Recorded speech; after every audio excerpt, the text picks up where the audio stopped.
The outcome could plunge Spain and Europe into a prolonged period of constitutional uncertainty.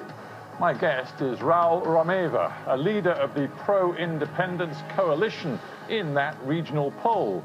At a time when the challenges of economic stagnation and mass migration are tying up Europe in knots, why the obsession with secession?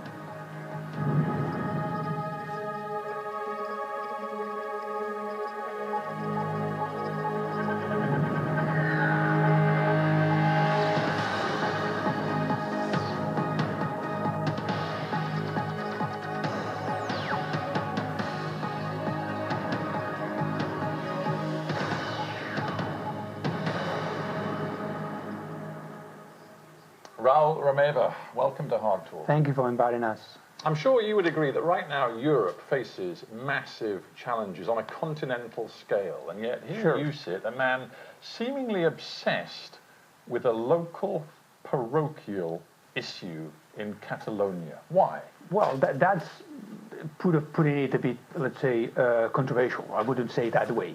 What I'm obsessed about, we are obsessed about, is about democracy. And that's also a problem right now in Europe as such.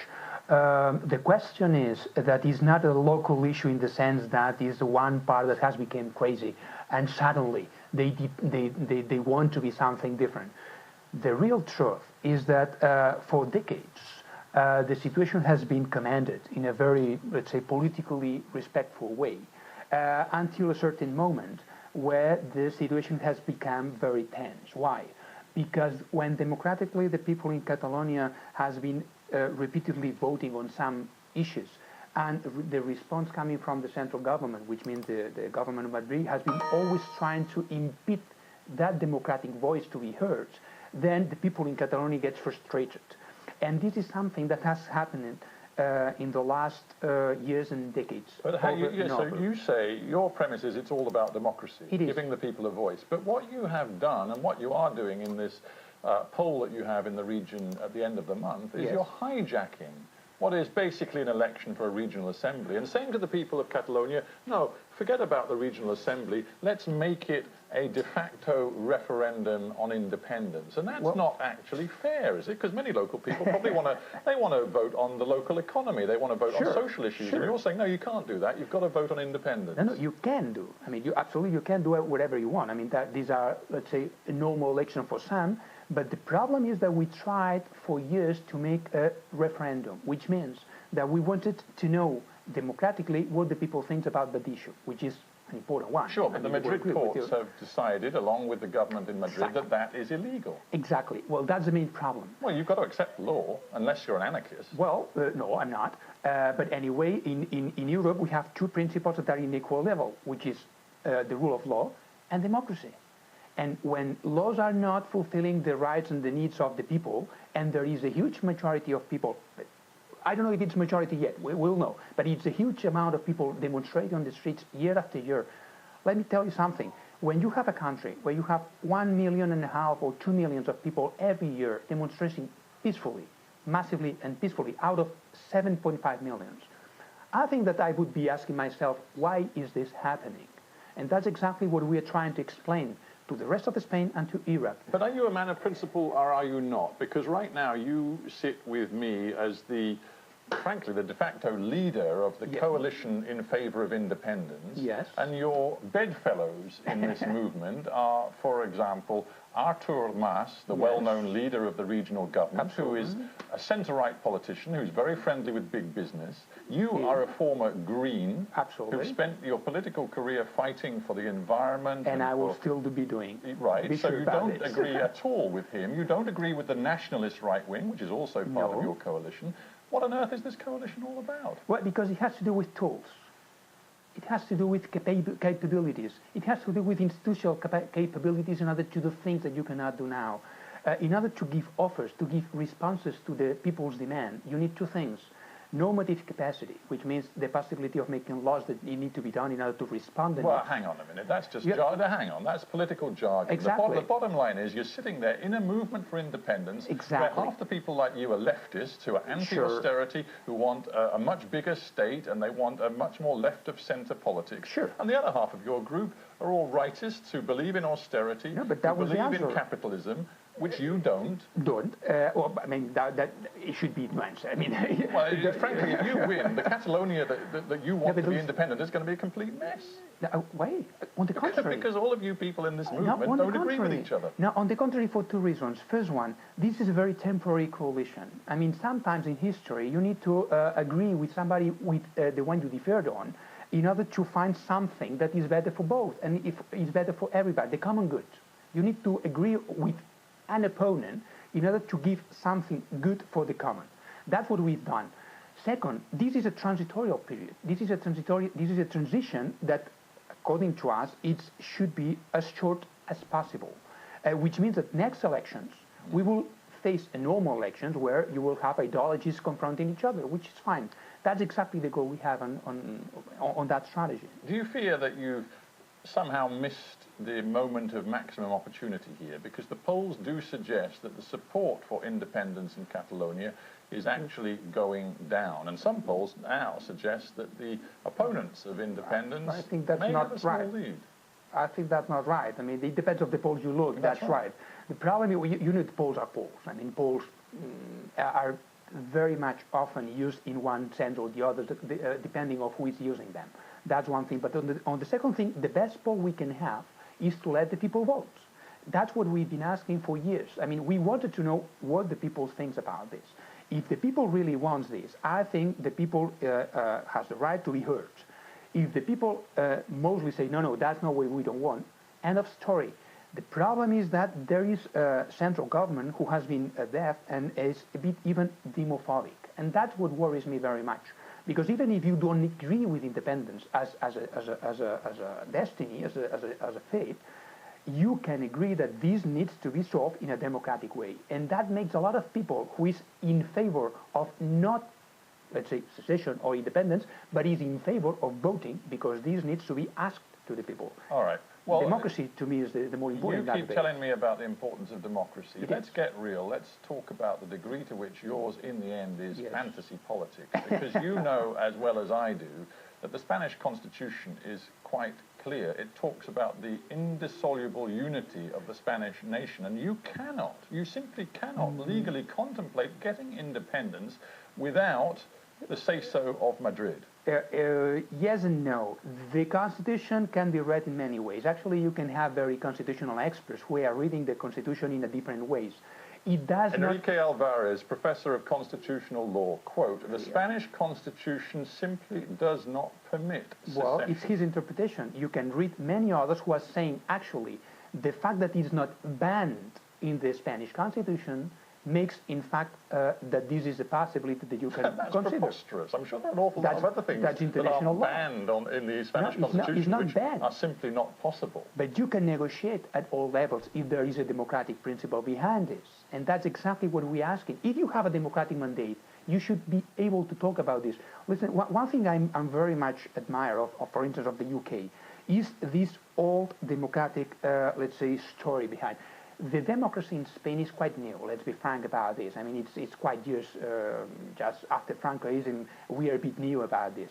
And to me, this is a very good opportunity to test the maturity of the democracy in Spain. I've been defending It's a very interesting point. But for a mature democracy to work properly, politicians have to level with the people. They have to be honest with the people. Right? Absolutely. You accept that premise? Absolutely. All right. That's so why haven't you and the other leaders of your campaign been honest with the people about the implications of secession, independence, for Catalonia's place in the European Union? You say we can easily be members of the EU after independence. No, that is not the situation, and you know it. Well, what I'm saying, and I'm very strict on this, I've been 10 years MEP, so I know a bit about the European Union functioning. But what I'm saying is that it's possible, it's perfectly possible that one part of one member state becomes a new state in the European Union. That would happen in the Scottish. It is possible if the other member states, all of them, agree to it. But it is not automatic, and you have implied in your campaign that it is essentially automatic. No, what I'm saying is another thing. I'm trying to explain too. What I'm saying is that you can expulse in the treaties, in the EU treaties, you do not find any point, any article where you expulse anyone. Let me put two examples. One, even if you would be able to expel someone, you first need to recognize it, or this unity or this entity as a state, which is already something interesting. First, you have to recognize the statehood of this reality, and then you have to expose them. What is the reason? What is the meaning? What is in which interest you will find that one economically so viable reality in Europe should be expelled? Well, with respect, Mr. Romeva, you're making it sound quite complicated. It's quite simple. José Manuel Barroso, the last president of the EU Commission, he sat in the Hardtalk chair where you are, and he told us when it came to Scotland, but he said this applies to any notional new state inside the EU. He said it is quite clear that we are a union of states. If there is a new state, of course, that state has to apply for membership and negotiate the conditions of membership with all the other member states. But there are 2 points, and I insist on that. One is that in order to do this, then you need to be recognized as a state, which is something that is not bad. I mean, Spain... Well, fine, but that's not relevant to actually getting inside the EU. No, it is, because you cannot expulse a non-state. But you won't be expelled because you're not inside. If you become but you are inside. No, you're not, because you're Catalonia, you're not Spain. No, but one thing is that's the second point I wanted to raise. One thing is the territory. The other thing is the people. I mean, I'm a Spanish national right now, and a Spanish national, I have the European citizenship. You cannot expulse 7.5 people out of the European Union. You cannot. You can simply cannot. You cannot. That's exactly the same example that Graham Avery explained in the case of Scotland. And that was exactly the situation would make the point in order to say, listen. Well, all I can say is you need to get your message straight, because Jordi Sanchez, who is the president of the Regional Assembly, who is a fellow colleague of yours in the pro-independence campaign, and he said, and you know what I'm going to say, he said this, quote, initially it is indisputable that an independent Catalonia would be outside the EU. He corrected himself. Yeah, because you told him to, because you were so angry with him for telling the truth. No, for telling the truth, no, because he was wrong. And in saying this, no, that's not correct. You'd like to believe he was wrong. No, I am convinced that he was wrong, and he's convinced that he didn't put the words in the right way, and he corrected himself. I mean, actually, it's well, if I may say so, you are a great politician. You've tried to finesse it as best you can. No, but exactly. The force of the argument is against you, and constitutional scholarship is against you. No, that's not the truth. Now, actually, the real truth is that in a practical terms, it's not written anywhere that if the Catalonia would become an independent state, would be expelled from the European Union, legally speaking. But then let's be practical about this. The European Union is a very pragmatic project. And I've seen thousands of times the situation that seems to be a problem, an unsolvable problem, then you suddenly get up or find with a solution. Not only one, several solutions. Why? Because this European Union is a very pragmatic project. Right, so that's your message to the Catalonian people. You know what, vote for independence, and then we'll hope for the best. We don't quite know what will happen, but we'll hope for the best. But the truth and the reality is that nobody can expulse Catalonia from the European Union. You made that point. Never mind whether you can... So in that sense, let's negotiate how we can still be part of it. Well, that's what you want to believe. But let's just think about the economics of this, as well as the legalities, the constitution, the presence inside the EU and the Eurozone. There is the basic question of a Catalonian independent economy. Now, we all know you're a prosperous place. Relative to the rest of Spain, you're doing really well. You've got a lot of business, you've got a highly educated population, you've got a lot of tourists. All fantastic. But could be better anyway. Could be better. But what happens in the period after independence? International investors will be happy with a country that actually can't use the euro, that has to actually accept part of the Spanish national government's debt. But who's saying so? Who's saying that we will not be able of using the euro? Who's saying so? Well, I don't want to rehearse the whole argument again, but if there is a real question about whether you can be in the EU, you certainly can't be in the Eurozone. Well, first of all, this is questionable. But secondly, let me put an example. The 60% of the trade products are going to Spain, and the 70% of the commodities coming from Spain to Europe are crossing Catalonia. In whose interest Catalonia should be kept out of that line? Second, well, so the Madrid government is not going to be keen to make life easy for you if you do what they regard as illegal and declare statehood. But let's be pragmatic then. I understand that the rhetoric of the Madrid government right now is simply trying to impede and to influence on the vote on the 27th. But let's be honest. I mean, they know that keeping Catalonia out of the European Union and the Eurozone, it's a problem for them too. And one thing that we are in Catalonia... If they know this, they're keeping it very secret, because their public position from Mariano Rajoy down is that everything you are saying is nonsense. It is fantasy. I mean, and we all know this, and they know that what they're saying is simply non-feasible. But I insist on something. The Catalan is a very pragmatic people too. Economically is a viable economy, that's clear. Legally, we are absolutely trustworthy, and then politically we're very responsible. The question is how a people and a population that has been so active on finding solutions for everything so far have arrived to that situation. Whose fault is this? We can argue about this, I agree. But on the second thing, what is the goal of all this? In a situation of a cooperation, Catalonia and Spain, both are benefiting. So it's a win-win situation. Well, you'd like to put it that way. I mean, you're that's right. Reality. I'm talking about There's no point economy. me just quoting Is people economy. like Prime Minister Rajoy at you because he's your political opponent. I understand that. Let's take some independent analysis. Okay. Just one independent analysis from a professor actually at the Autonomous University of Barcelona, so he knows Catalonia very well, Francesc de Carrera. He says this, I know. Right. Independence would be, in his words, economic suicide. It would produce a crisis lasting many years, and the region would emerge much poorer than it began. Well, that's his opinion. I don't share, and many economists don't share it either. Today, or those days, there has been a communiqué coming out from the Wilson Committee, which is the set of economists that have been explaining very, very well documented that the Catalonia is going to be economically viable. Not only Catalonia, but also Spain, which is very important. And secondly, in recent days, you had a lot of business sectors, SMEs, I mean, small and medium enterprises, who foresee in the Catalonian independence a lot of opportunity that they don't see right now in the situation we are living in. Everybody's talking about the cost of independence. I would like also to talk about the cost of remaining part of a state that, in terms of the rule of law, is now very much questioned. And that's exactly the legal certainty right now in Spain is very under credit, and that's a problem. Interesting. You talk about the rule of law in Spain and the feeling you have that Spain has big problems.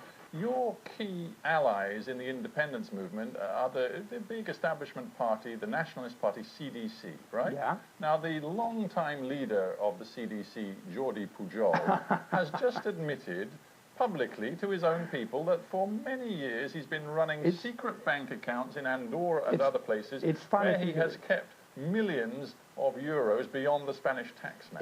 And we also know that the party is being investigated under the leadership of its current leader, Artur Mas. So when you tell me, oh, Madrid is full of bad people doing bad things... No, I'll be very absolutely tough on this. And you are right on some things. There are corruption cases in Catalonia, as there are a lot of corruption cases in Spain. So actually, in that case, if corruption would be an argument or reason or an argument against becoming independent, it's even more a reason in order to not keep being part of the state of the Spanish state, because there are much more cases there. No, anyway, I'm not suggesting that Mr. Pujol or Mr. Mas are corrupt. That's not for me to say at all. What I am suggesting is that it seems, frankly, Catalonian politics is not so much better than Spanish national politics. There are two issues there. One, let's number this. I mean, it's not. I will not deny at all that this happens in Catalonia. But precisely to me and to many others, one of the reasons why I are defending this is because we want to have a state with the capability of fighting this. We need to combat impunity on those cases. And in the Spanish frame, this is very difficult. It's exactly because we want to fight this that we are doing this. Point number one. Point number two, And on this, our friends in the, or our, let's say, our associates in the coalition, we have been very clear too on that.